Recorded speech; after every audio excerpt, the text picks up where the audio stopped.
കുറേ നാളുകൾക്ക് ശേഷമാണ് ഞാനും ചേട്ടനും കൂടിയിട്ട് ബസ്സിലൊന്ന് യാത്ര ചെയ്യുന്നത് കേട്ടോ. എപ്പോഴും നമ്മൾ ഏട്ടൻ്റെ വണ്ടിയിലല്ലേ പോവാറ്.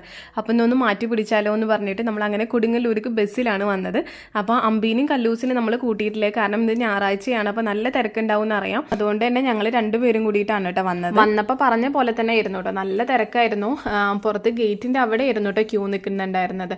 പിന്നെ അവിടെ നിന്ന് അങ്ങനെ ഇതാ തൊഴുത് ഇറങ്ങി നമ്മൾ വഴിപാടൊക്കെ കഴിച്ചിട്ടുണ്ടായിരുന്നു. പിന്നെ കുറച്ച് കപ്പിൾ വീഡിയോസൊക്കെ എടുത്തിട്ടുണ്ട് കേട്ടോ. എങ്ങനെ തന്നെയാണോ എടുക്കുന്നൊന്നും അറിയില്ല. നമ്മൾ അങ്ങനെയൊന്നും എടുക്കാറില്ല, കാരണം പിള്ളേരൊക്കെ ആയിട്ടല്ലേ പോവാറ്. അങ്ങനെ ഫോട്ടോസും വീഡിയോസും ഒന്നും എടുക്കാൻ പറ്റാറൊന്നുമില്ല. അപ്പോൾ ജസ്റ്റ് ഇന്നൊന്ന് ഇങ്ങനെ എടുത്തോന്നുള്ളൂ. ഇപ്പം അങ്ങനെ എന്താ പ്രസാദമൊക്കെ വേണ്ടി ചേട്ടൻ എപ്പോഴുള്ള പരിഭവമാണ് കേട്ടോ. നമ്മൾ അമ്പലത്തിൽ വന്നിട്ടുണ്ടെങ്കിൽ കുറച്ച് നേരം ഇരിക്കാൻ പറ്റാറില്ല. വേഗം തന്നെ മക്കളൊക്കെ വാശി പിടിച്ചിട്ട് വേഗം തന്നെ പോവാറാണ് പതിവ്. അപ്പം ഇന്ന് ആ പരാതിയൊക്കെ തീർത്ത് കുറേ നേരം നമ്മൾ ആൽമരത്തിൻ്റെ ചൂട്ടിലും അമ്പലത്തിലൊക്കെ ചിലവഴിച്ചിട്ടാണ് കേട്ടോ നമ്മൾ പോകുന്നത്. അപ്പോൾ അങ്ങനെ വരും വഴി മസാല ദോശയൊക്കെ കഴിച്ചിട്ടുണ്ടായിരുന്നു കേട്ടോ. അപ്പോൾ നമുക്കിനി അടുത്ത വീഡിയോയിൽ കാണാം. അതുവരെ ബൈ.